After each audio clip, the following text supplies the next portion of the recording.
One, two, 1, 2.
One, two, 1, 2.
Well, good evening from Brookside Primary Academy, just down the road from the Glastonbury Festival site, just down the street, in fact.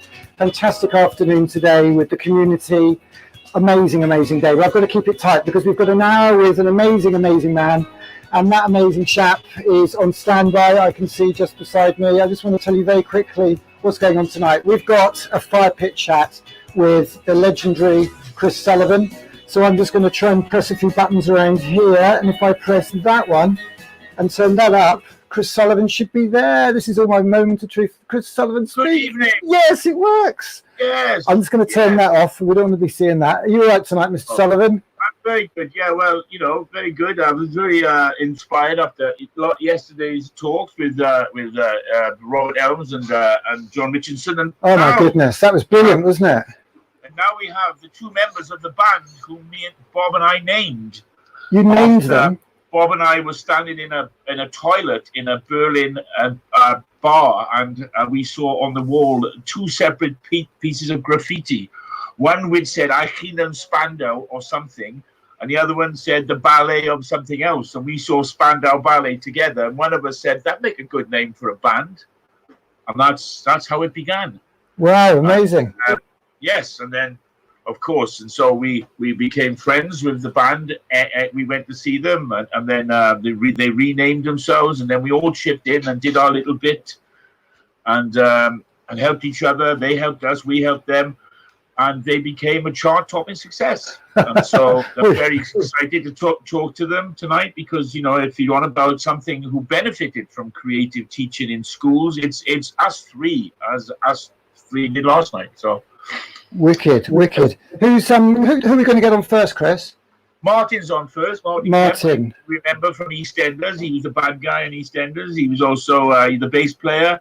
He's just released a series of records with Shirley, his wife. Yes, so he's first, and then we'll patch in Gary after about 15 minutes because. Then I'd be able to speak to them individually because otherwise we'd be fighting to get the chance to get a word in. Do you reckon? Do you reckon they'll be playing catch up, do you? Right, well, I'm just connecting to him. So how long have you known these guys, Chris? Since about 1979. Wow, you don't look old enough. 41 years. Yeah, 41 years. I mean, maybe 78, because, 78. We all went to Billy's together, the nightclub run by my old friend Steve Strange. As you know, we went on to become Visage. Yeah.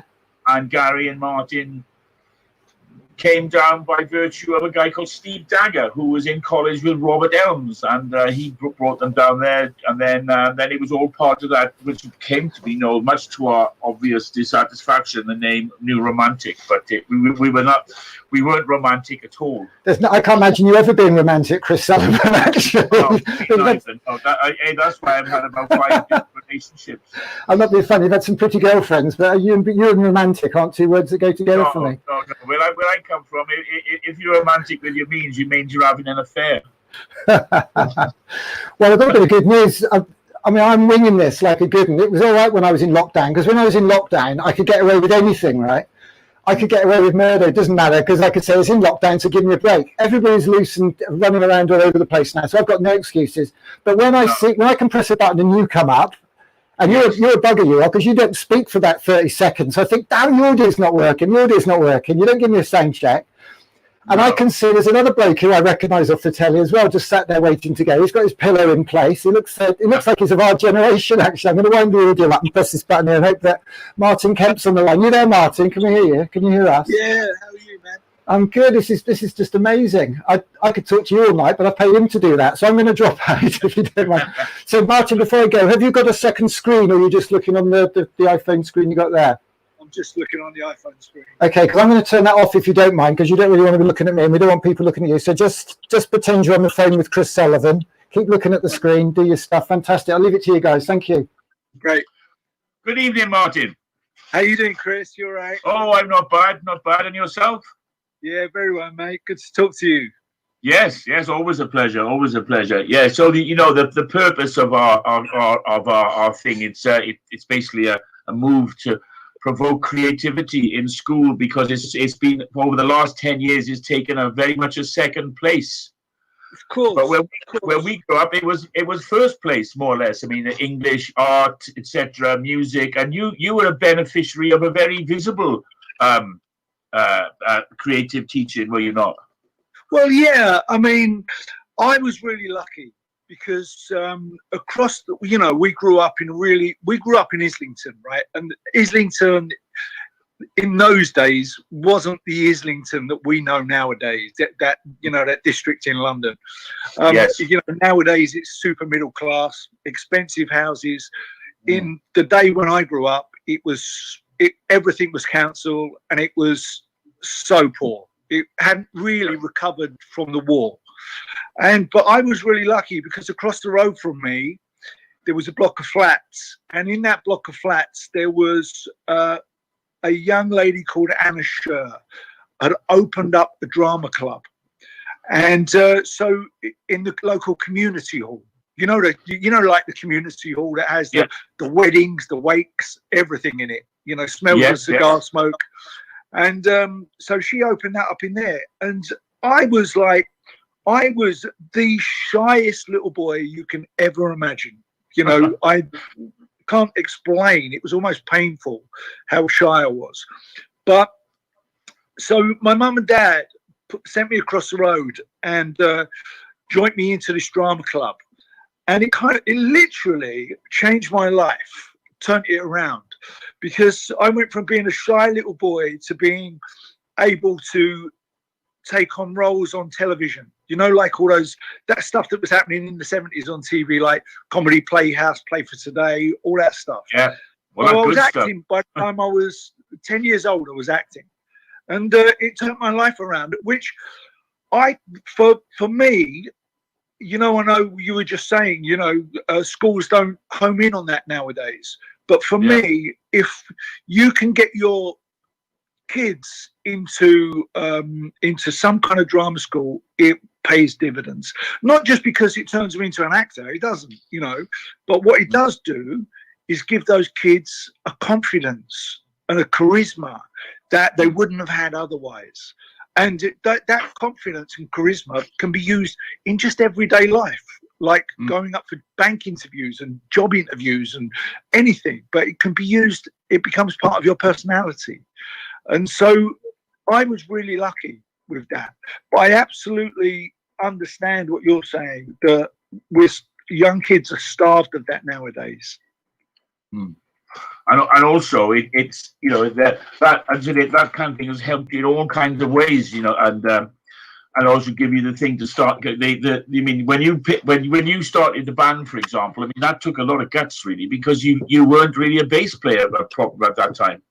Well, yeah, but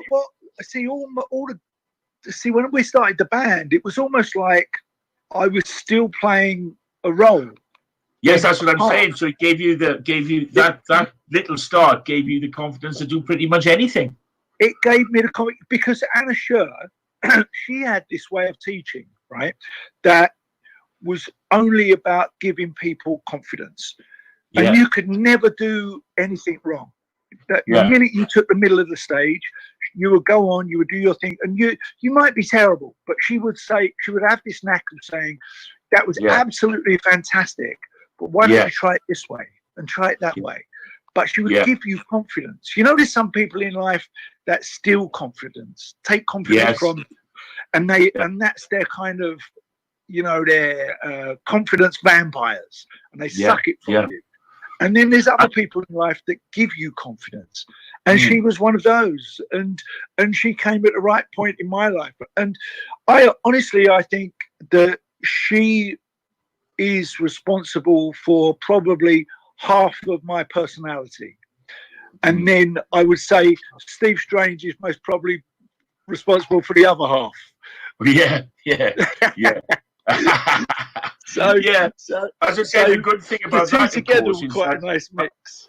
Hey Martin, hold the phone a bit further away from you. We've got a good look up your nose there, mate. That was all bogey. That was that shot. Of course, the thing as well. Of course, the thing is, if it hadn't have been for that, if that chance that you would have gone to that school, that none of this might have happened. And I always think, how many other people are being wasted at the moment? How many talented people, like you had a great aptitude for the bass and for acting.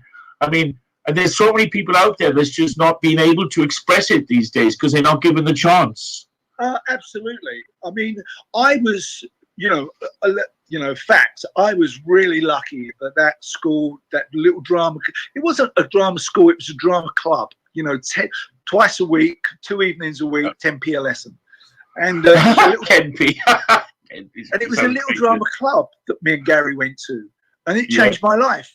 But you've got to, I think, if like nowadays, if it is a struggle to go to one of those drama clubs or find it, you've got to work harder to find it.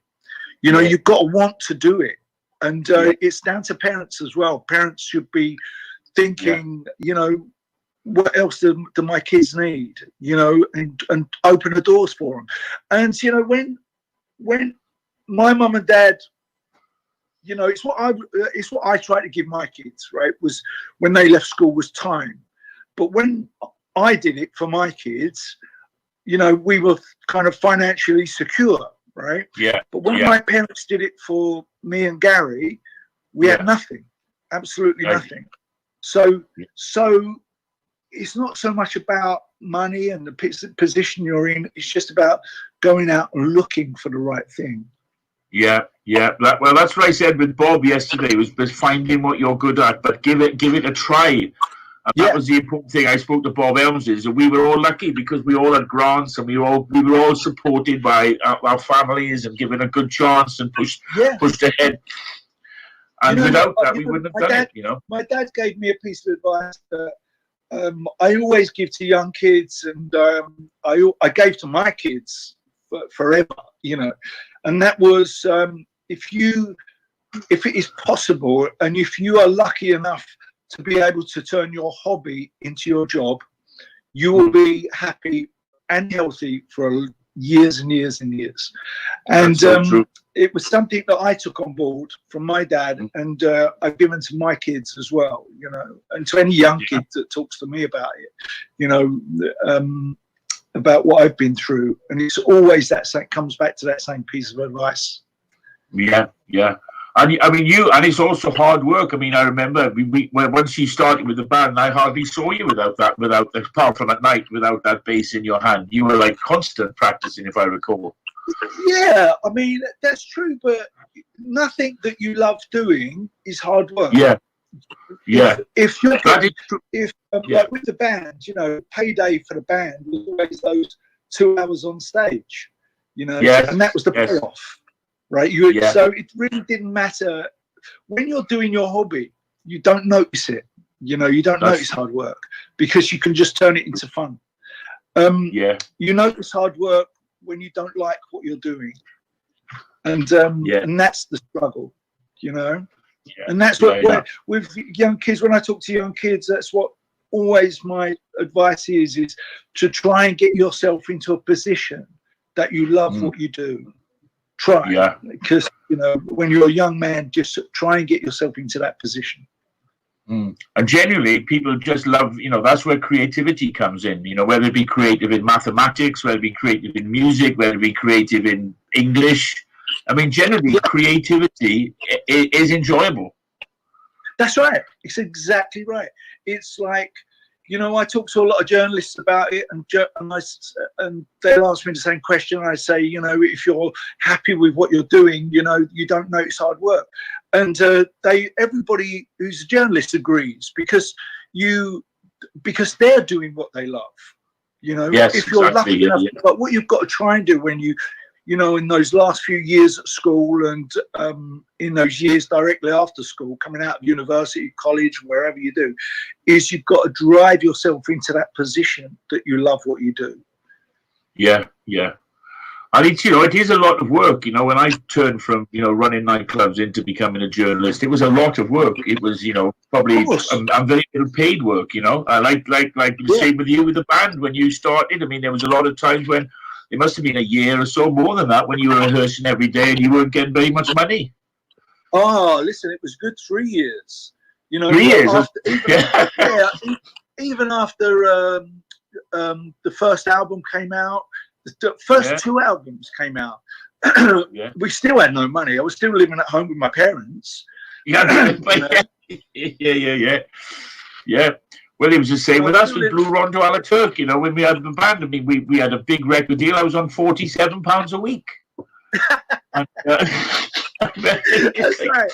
And everybody thinks you're this, you know, because you're on all these TV programs, you got loads of money, and you've got nothing. It's like you're still paying to get your record made.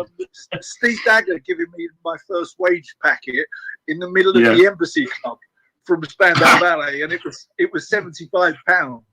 So, which was, listen, it was a fortune when I got that. I didn't know what to spend it on. Yeah, a pint of beer was about £1 then, was it not? It was, yeah. about that, yeah. So I always equate things with beer prices, you see, because now that would be 5 times that much. So it wasn't that much money, really. It was like 400 quid. Yeah. In today's money, 450 maybe, something like that. It wasn't that much money, but, you know, I was doing something that I dreamt of doing. Yeah. But for us it was, you know, because I remember when I came and stayed at your mum's house. Remember she got us out early in the morning. I mean, you know, we both come from very humble beginnings, you know. So, Chris, I mean, that wasn't early in the morning. That was 11 o'clock. Was it? It's like 6 a.m. to me. That was funny. I remember that well. So I really do. You know? I remember. They were great times that we had, Chris. We did. Yes, we should. Yeah, as I said, we were all, and with Bob Elms I spoke to yesterday. What was great about it, we all helped each other. There was a sense of community. You know, Bob did the writing, I did the promoting, you did the band, somebody else designed the clothes, Steve had a club, and it was real. I think people have to help each other as well in this if we're coming from this boat, you know. But what was amazing about that time is that we were only young guys, but we were all so driven. We all believed in what we could do. I mean, you guys running your own clubs, Christos and yourself putting bands together, Boy George putting his band together, Spandau, you know, and we didn't just make a mark, we changed the 80s. And we changed it for the better. Altogether, you know, it was a real, I mean, even though we had a lot of fun, you know, hanging out in Billy's and the Blitz, but it was a real powerhouse of a movement, you know. It certainly was, because I think, but you know, because we'd seen it with the punk. I had this conversation yesterday with the punk rock thing. How somebody like Malcolm McLaren or the Clash could go on and do it themselves, and all the independent record labels. And I think that we took a leaf out of that book and took it a step further, really. Yeah, you know, exactly. I still can't believe I was only 22 when I started the WAG. It's ridiculous. The way we did it, it was about taking positivity. Yes, exactly. Positive energy, where punk used the negative energy to kind of push forward. Yeah. I mean, to both to the same end, really. To the, you know, the end justifies the means, but we used the positive side of energy. I think you did, and we wore better clothes.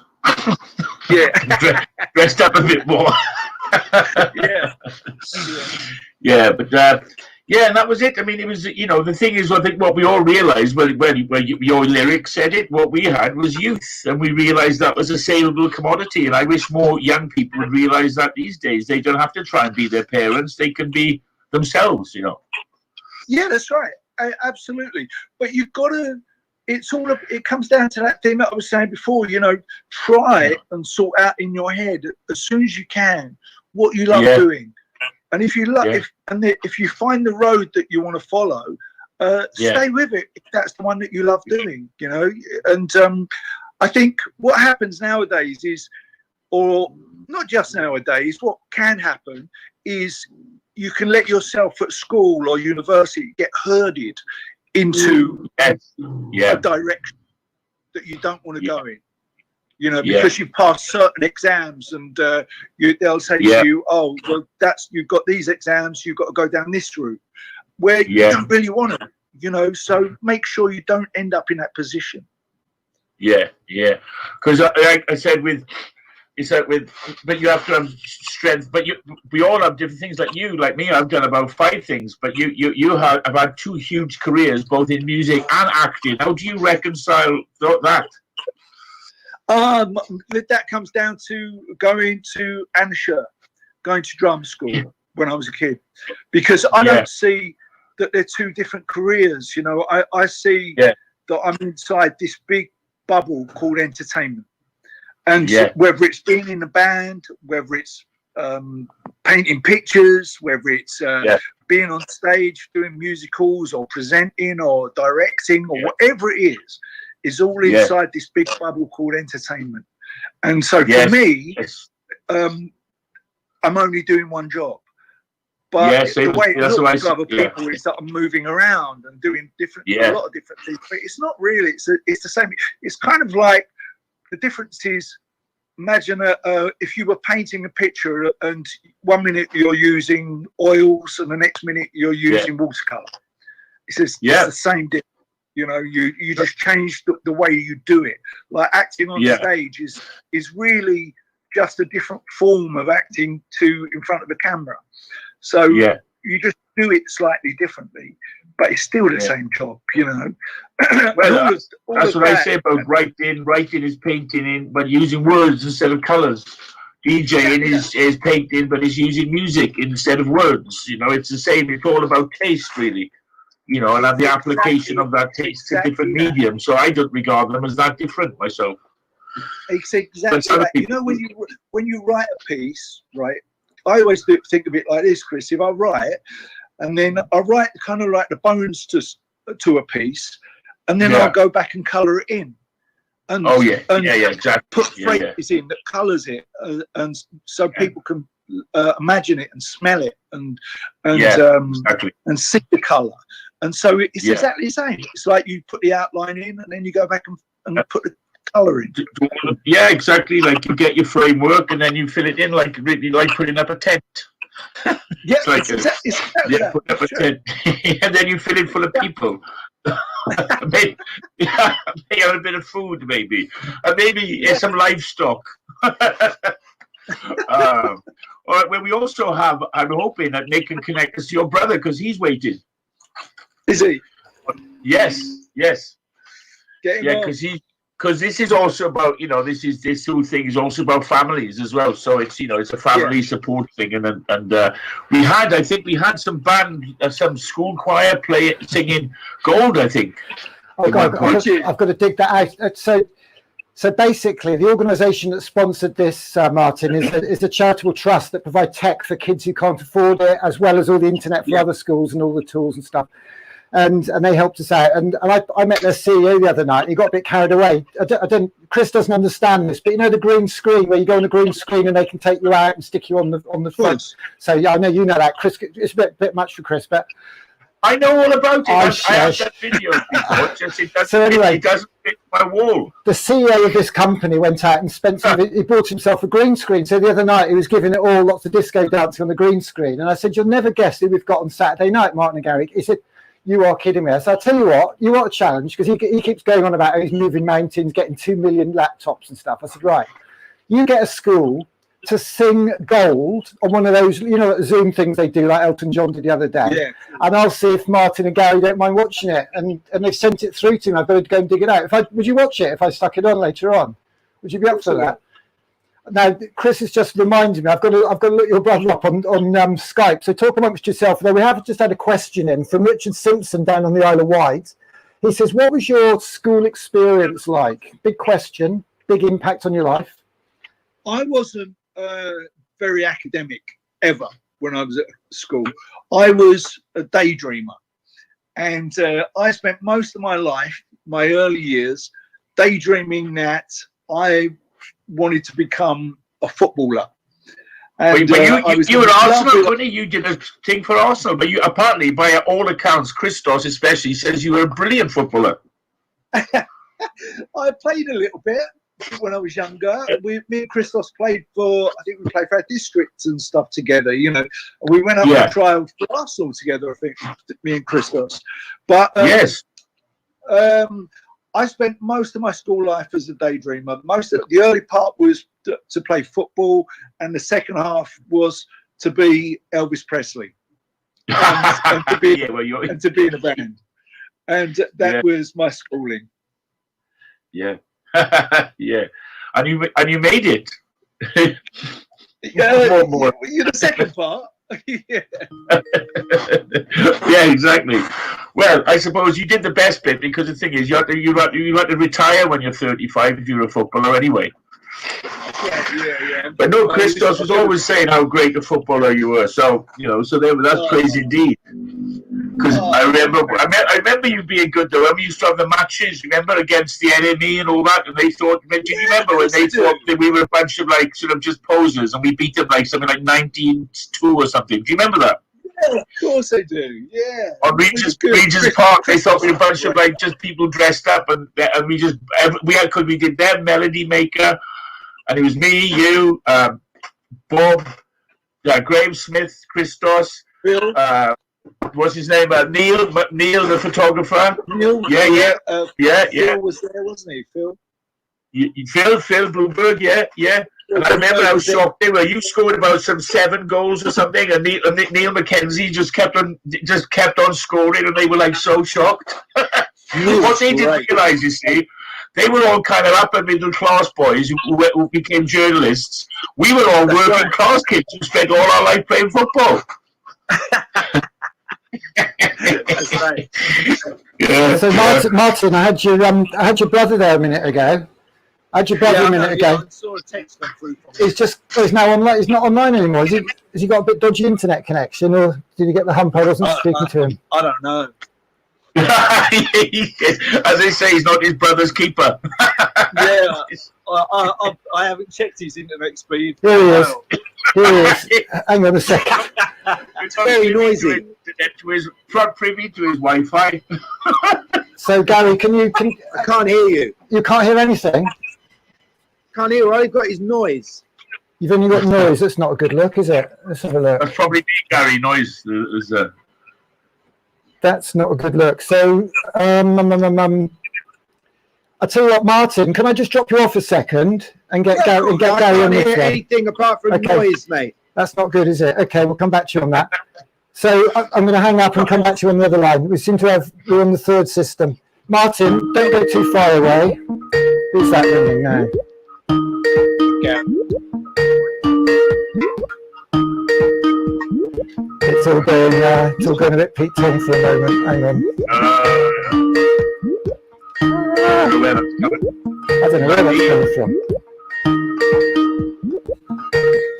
Hang on, it's somebody ringing me. It's somebody trying to Skype video in. Hang on, that's killed that. Hang on a second, that's not a good look. Let's do this one.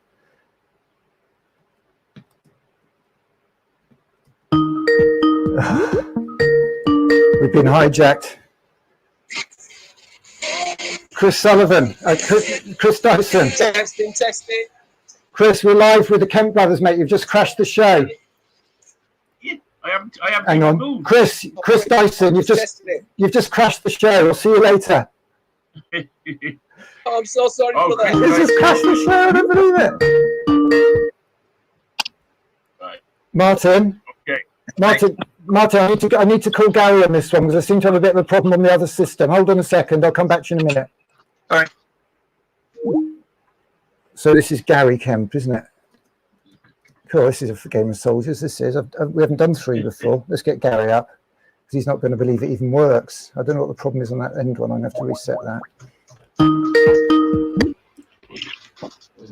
Here he is. Can you hear us now, Gary?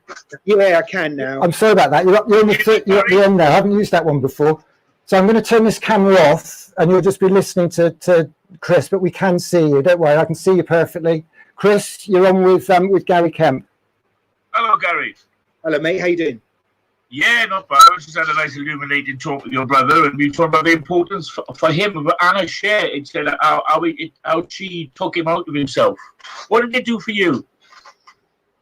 Yeah, well, I mean, she gave me a way out, I suppose, of the humdrum kind of obvious way of doing things. I think it was a sort of therapy, really, with Anna, she got us all to improvise, and she'd get us to improvise about things like bullying and about problems at school and problems with our parents. So she'd say, right, you go up, you play the mum, you're coming home from school and you've been bullied at school, but you don't really know what to say, but you're trying to tell your mum, but it's really difficult for you. So we'd improvise out a scene which we thought was acting, and it was acting, you know, we all became actors. But what we were really doing was a sort of therapy, really, because by being creative and playing out those roles, it allowed us to discover stuff that was bothering us about ourselves. And I think, and you know, I remember the confidence that people got in Anna's. You know, she would introduce poetry to us. She would talk to us about respect for other people, about morals. She'd introduce certain philosophers to us.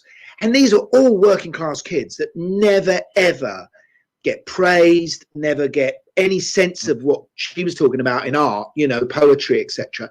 And you'd see them all develop. And all of us became really excited by all the stuff she put in front of us. And I think what she made was she helped create sort of sensitive people that were more self-aware and through having fun, which is what we were all doing. Yeah. And with that, do you think what she did, she demystified art? Because coming from our backgrounds, of course, you know, if you know what they say, if you like poetry or if you're good at painting or you're acting. I mean, in my school, if you went to drama thing, they called you a fairy. And I think I didn't have that. I didn't, you know. Then they look at Richard Burton and think he's amazing. There were some of the toughest kids I'd ever come across at Anna's. And I mean, you know, there were elements. There was always, you know, it wasn't the easiest ride. There were some kids in there who couldn't get it out of their system and were instinctive bullies. But she would call them out beautifully, and I don't know what skill she had where that was concerned, but it worked. By demystifying art. Really, you know, one of her techniques was praise. So in fact, it was her only technique. So I did a workshop at a very, very heavy school in Wandsworth or somewhere, I can't remember quite where, a few years ago, a drama workshop. Someone said, would you come down to my son's school and do a drama workshop? But I have to tell you now, this is a really heavy school. And it's so heavy that the teachers lock themselves in the classrooms and the staff room at lunchtime. And the kids roam the corridors. And they said, you've got to be really careful of this one fella because he's got a little gang around him and he'll really try and ruin it. He was pointed out to me, and they all came into the hall, and I got them to do a few things initially. And I remember the first thing, I can't remember what it was, but I got them to do a group thing where they all had to improvise something together. And I picked this one kid out who was actually rubbish, and he was trying to avoid the whole situation. But I lied. I did my best acting, Chris, and I picked him out and I said, you know, what you did was amazing. I can see what you're trying to achieve, you know. And the reason he was the school kind of gang leader is because he was so charismatic, this kid. And, you know, handsome, charismatic, but disruptive. And because I gave him that little bit of praise right at the beginning, I could see the sort of look on his face. And he actually became one of the best players of the day. I mean, listen, I'm not praising myself saying I got that right. I was lucky, but I think that was Anna's skill. You know, a lot of kids who are disruptive sometimes, you know, can be charismatic, can go two ways. You know, they can either attract attention for the wrong reasons or attract attention for the right reasons. And Anna was great at singing your praise because, you know, I don't think it was a very common thing in the kind of cultural background I came from for parents to sort of praise someone for artistic things. They might praise you for scoring a goal on a football pitch on a Saturday morning. But artistic things, maybe not, especially your dad. No, it's absolutely true. They, it wasn't, it didn't, like Bob said yesterday, we came from houses that didn't have any books. It certainly wasn't. There were no books in our house. My dad, though, in saying that, took me to the library because he could see I had an interest in books, and he took me to the local library, and he said, right, the only thing I think you can read that's worth reading is science fiction. Because that's what he'd kind of read as a kid, or he liked Dan Dare, and he knew I was a bit of an Apollo fan. And so, and I remember bringing home a few science fiction books and then really getting into it. But books for me became a way of a symbol of an escape, of a way of saying, I like reading, and I like these books, so I must be a bit different, And the same with my guitar, because I got this guitar when I was 11. And taking my guitar to school, and talking about certain authors, maybe, was a way of saying, I kind of want to move on culturally to test myself somewhere else. I went to a grammar school. Sorry, is my brother still on the other line listening to all this? We've got a bit of a problem on that end. I don't know quite what it is, but I've sent him a link so you can watch it on the YouTube channel. I don't know if you've got another. You'll be able to listen to it. It's all going live out on the internet and the interweb, whatever it is, and YouTube, Twitter, Facebook. Okay. You can ping it around your mates later. I went to a grammar school, and of course at grammar school there was a real mix of middle class kids and working class kids. And I remember going to a kid's house when I was 11, and it was the first time I'd seen proper books on the shelf.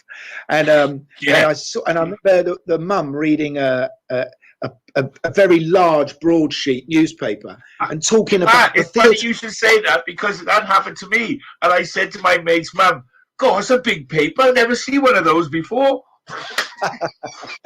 And it's got no breasts in it. That's it. Yeah. Because up until that point, I'd only ever seen the Daily Mirror. Oh. That's what my dad got. I forgot all about that. I don't want to sound like a snob, but what I'm trying to say is I was culturally intrigued by things that seemed to me to be a kind of treasure trove that was out there waiting to be looked at and found. And there is sometimes a class divide in culture where, and it works both ways, looking from middle class to working class and vice versa, where there's a sort of, and now more than ever, there's cultural wars in everything we do because of social media. But I remember, I think it's, jumping that gap is a tribal thing when you do that. That there's a tribal shame sometimes in taking on certain aspects of art and culture that your tribe doesn't associate with itself. Yeah. Absolutely. And I mean, I think, we were lucky because we were around at the time when that transition was kind of, it was a lot more normal than it is today. And I think that's the danger that we have at the moment, I think, is that a lot of people like yourself or me are going to be left behind because they're not having the to begin a band. Where's the venues? If you go like me and Bob, we were discussing yesterday, we both had grants. Where's the grants? Where's the money, go into the libraries? It's I think that's what one of the things that this whole Steamco is about. It's like pushing that creativity and giving kids like you and I, working class kids, the option to fulfill their creative dream.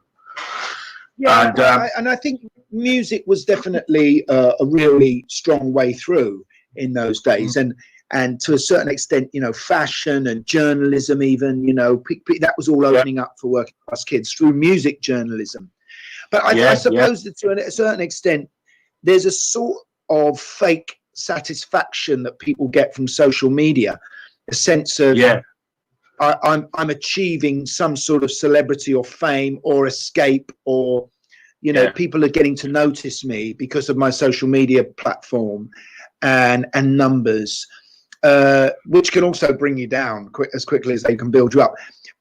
And in a way, I think that's like, it seems to me that the government sort of love that because you know, let people be happy over there, you know, or think they're happy over there, and we have to do even less.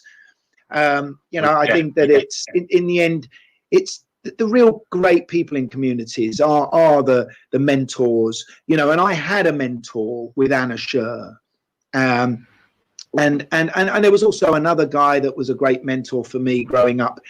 When I was 11, I got this guitar from my parents for Christmas, and I immediately wrote a couple of songs, and I performed them at the school prize giving, and the Bishop of Stepney, a man called Trevor Huddleston, who was the head of the anti-apartheid movement in this country, was there to give the prizes.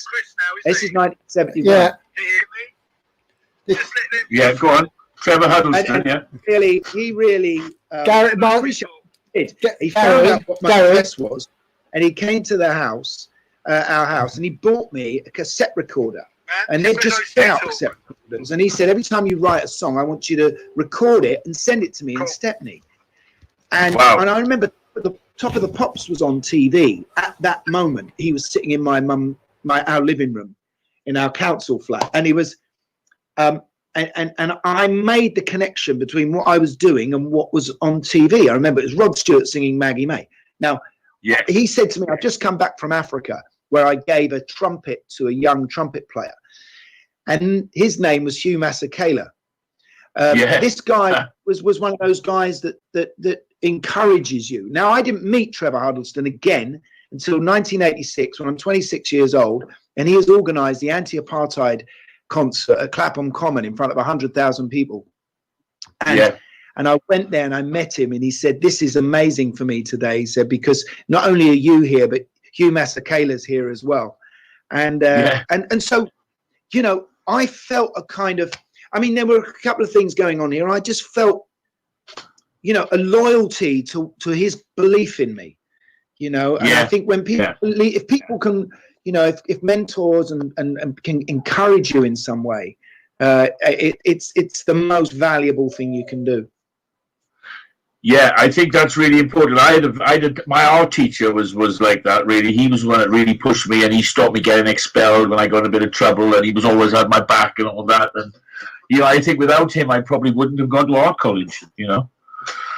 And I mean, I hope there's, you know, there's a lot of teachers out there probably listening to this.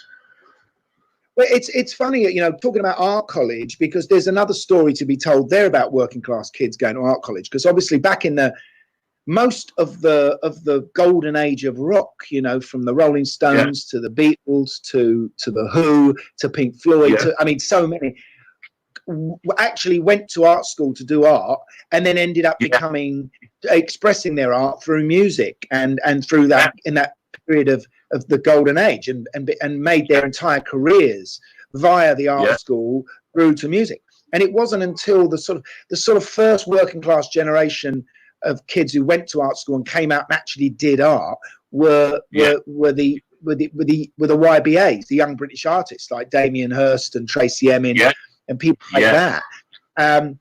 And now suddenly, you know, art was cool. You know, it wasn't just, you didn't have to become a pop star if you went to art school, you know, and you could actually become an artist and do it in the coolest way. Yeah. Well, after this, we have Glenn Matlock's on later. He's a perfect example. He went to St. Martin's for foundation and ended up being a Sex Pistols, of course, you know. That's what you went to St. Martin's as well, didn't you? I did, yeah.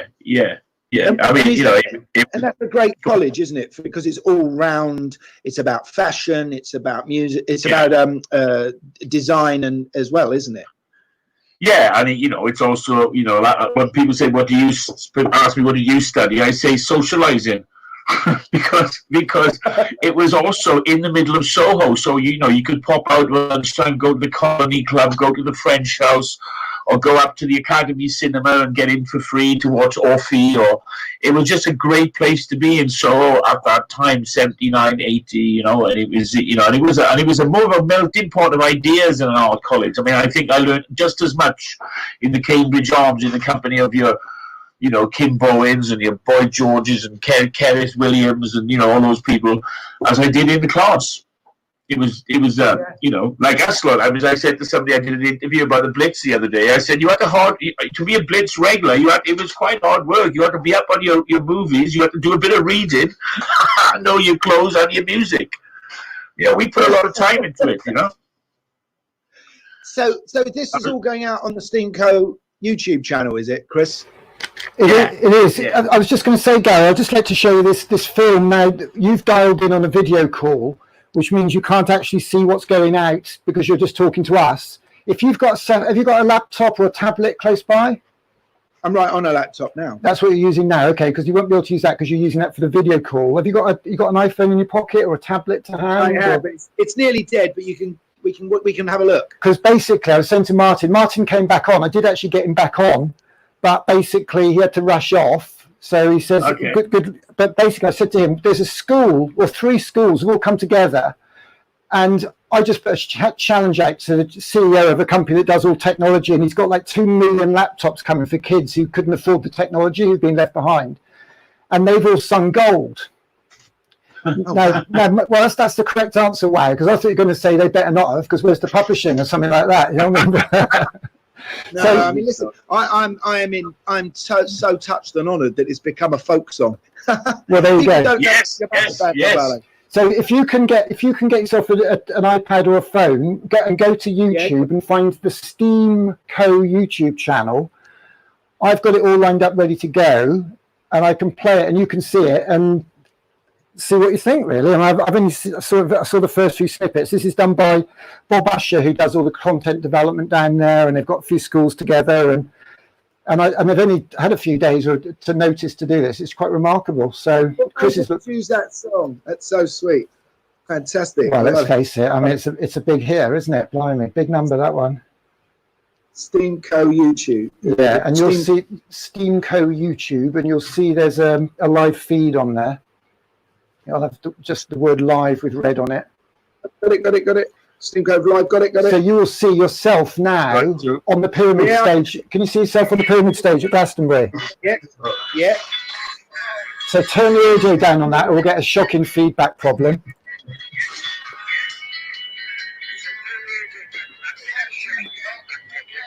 Turn the audio down on your phone, or we'll get terrible feedback.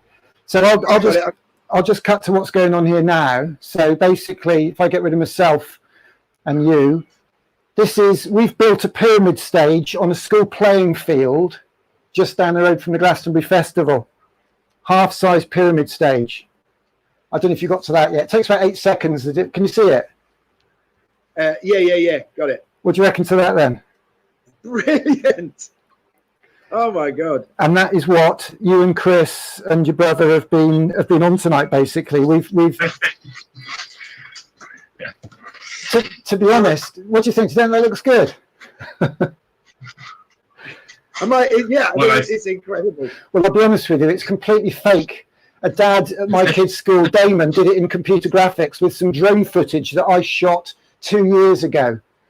And that 7-second clip takes 7 hours for a computer to number crunch to churn it out. Unbelievable. Wow. That's pretty impressive. So where's gold? So I'm just going to go and get gold up now for you. Hold on a second. All my battery dies. Before your battery dies. All my leads, my chargers and everything in this house. Don't worry. We're going to get this up for you now. Okay. So I think we are... Okay. Look, well, that sounded quite optimistic. So you're good to go, yeah? So this is the world premiere of the LGFL version of Gold by Spandau Ballet. We have heard it from Gary Kemp and Martin Kemp. They are not going to sue us. They're not going to get us shut down by YouTube. Here we go. Hold tight. I need the clip of this as well for my socials as well. Well, we'll have to talk about that. I have to talk to my agent for that, I'm afraid.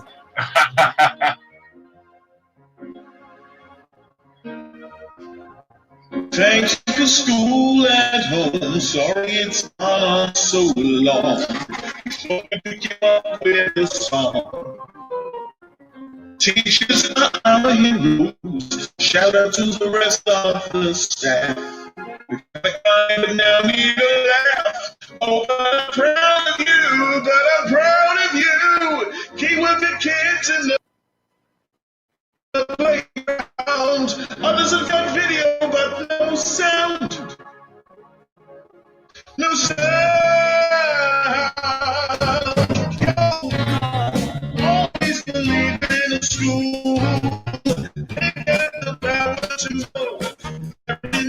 indestructible.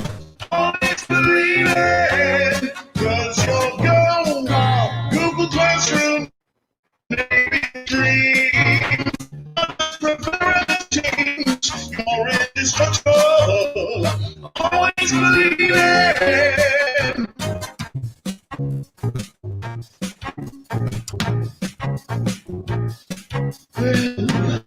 After the lockdown has gone, I hope you find a little more time. Stepping on school time. It's only 3 months ago. Max was back, we're done face to face. They thought teachers should know their place. Now they're in love with you. They're in love with you. Lockdown's like a high prison wall. Smoking gun is kind of it all.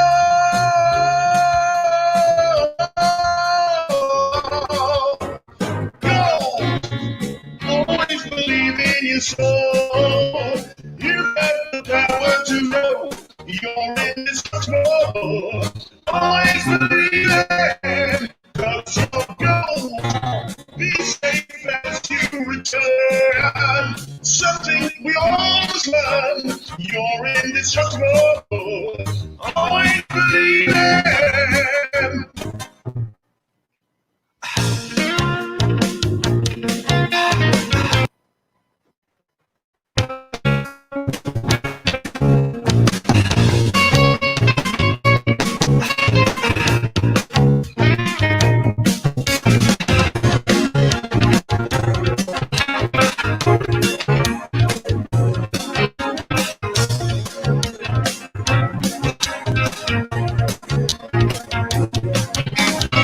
Sounds like a high prison wall. Schools keep going in spite of it all.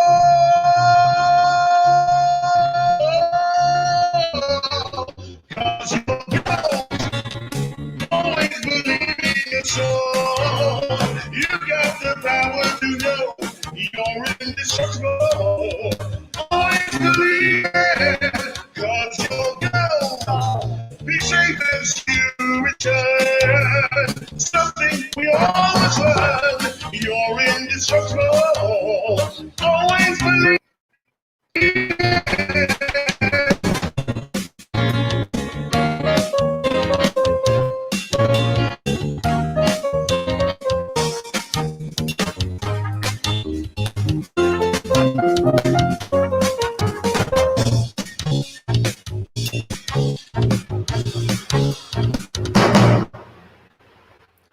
What do you reckon to that then? Good? Really moving. I mean, so, you know, I'm proud of that. You know, fantastic people. That's good, isn't it? That's your art connecting. We say that art is what we call it when what we do connects us to somebody else. And you made that song a long time. That's warming hearts. It's connecting communities. It's connecting adults, children, people with kids, not with kids. You should be very proud of everything you've done. You've, as Chris said tonight, you've worked your way up. You've grafted. You had breaks. Your parents were the key. Good mum and good dad. You saw the best. So they were. You know, I have to say, you know, the love and that sort of rock. You know, you read about some artists and they go to art because they were, you know, maybe didn't have a good background, so they're looking to find love and expression and outside of their family. You know, for me, it was that home life that was the rock for me, that gave me the confidence to move out. But you know, art is a two-way thing.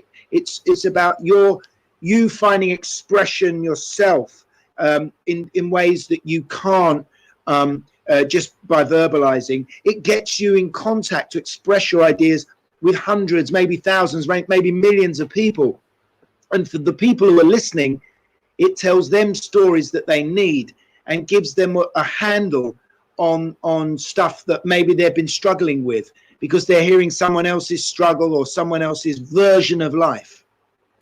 Absolutely. I mean, I just can't beat that. I just lost for words, to be honest. I couldn't put it better myself, Gary. Mate, I mean, that's the new manifesto of the People's Party, as far as I'm concerned. Forget the politics. That's the sort of stuff we need, stuff from the heart, because you're the incarnate. And I gave my career up to start working with schools 5 years ago, and I was amazed how toxic the word creativity can be occasionally.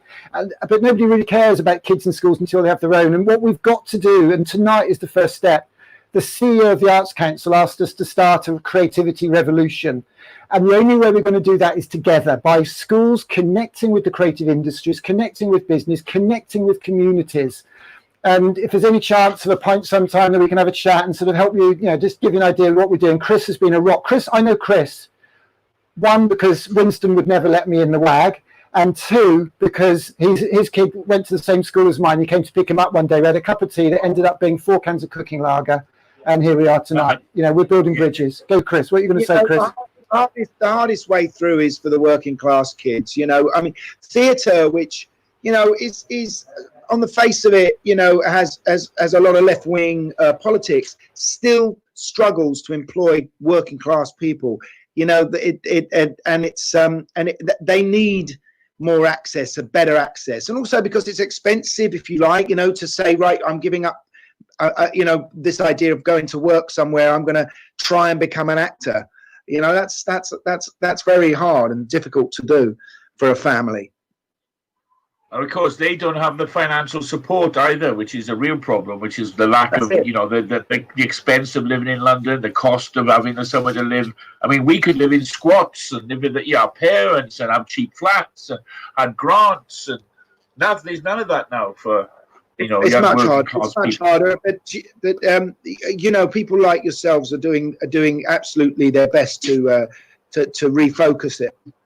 Well, nothing without you. We need people who're going to have our backs, basically. People with a bit of air cover. This is your time. You're giving up your time on a weekend. I know it's the first weekend out of lockdown. You could have been out. I can't thank you enough, Gary, and your brother Martin. All right. Thank you, Gary. That was wonderful. Thank you, as erudite and as ever. Thank you, and have a good weekend, huh? Thank you very much, Gary. Let me know, and I can, if this is going to be re-shown anywhere or on the YouTube, if people get access to it, and I'll tweet it out there. Well, I'm telling you here and now, it's on the Steamco YouTube channel now. That will be there forever, because we've not broken any copyright, unless you've got a problem with that song, because I don't think the copyright will pick that up. Unless Bob Usher there on the drums has been a great rock on this. And the other thing is, it's on Facebook as well, and it's also on Twitter. So go berserk, just spread the word. #ArtForAll. Thank you so much, Gary. All the best, man. Thank you. See you. Bye, Chris. Bye-bye, mate. Bye-bye. Well, Chris Sullivan, you've done it again. You've done it again, mate.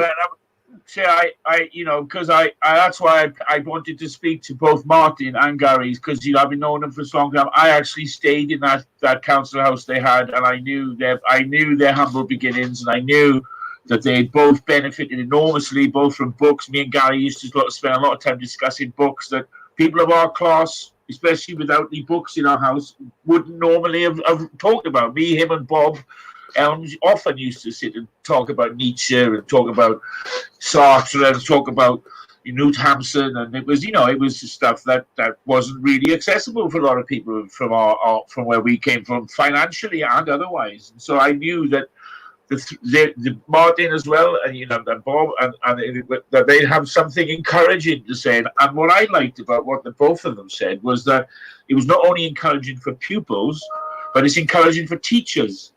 So It's great if you got that troublesome kid. Don't stuck him in a cupboard and tell him off. Tell him he's great. Let him find his way around, because, as you said, a lot of it's just anxiety. They don't know where they're going yet. And the thing about Steamco, maybe creativity is where they should be going. Over the last few days, I've been speaking to lots of people to get them to do this, and the amount of creative people I know that are dyslexic, for example, who had terrible problems in school, and they just managed to find their way out. So, but through creativity. So so all of these people we were speaking to have done it, and it was just. I hope it's going to be an example to anybody, any young person, and any teachers out there. Absolutely, and that's the thing. That film was a show of support for teachers. They're on the front line. Teachers, school leaders, They're under political pressure. They're a kicking bag half the time. Chris, I've got to thank you. We've got to move on. We've got Glenn lined up now. We're ready to go. Glenn's coming on for 10-15 minutes just for a quick chat. So if you go to the Facebook page for me and just do a little watch party, whatever, and share that out, will you? Because we're going live with the rest. I'm going to shut this. Thank you very much, Chris. I'm going to let you go now. I'm going to shut this down. We'll see you tomorrow night for Don Letts. Thanks, man. So we are just about to shut down now. I'm going to shut this feed, and then we're going to start a new one. So you'll have to go back to the Twitter page. I wouldn't use Twitter if I were you, actually, because the audio seems to bomb out. There seems to be a bit of a glitch. Maybe you're not getting it at that end. YouTube, Facebook are good, but we're going to be on all 3 channels. We're going live in 1 minute. I'm literally shutting it down, and then I'm coming straight back to you. So thank you very much for watching that. That was Chris Sullivan, a fire pit chat. Unbelievable. Can't thank him enough for his support.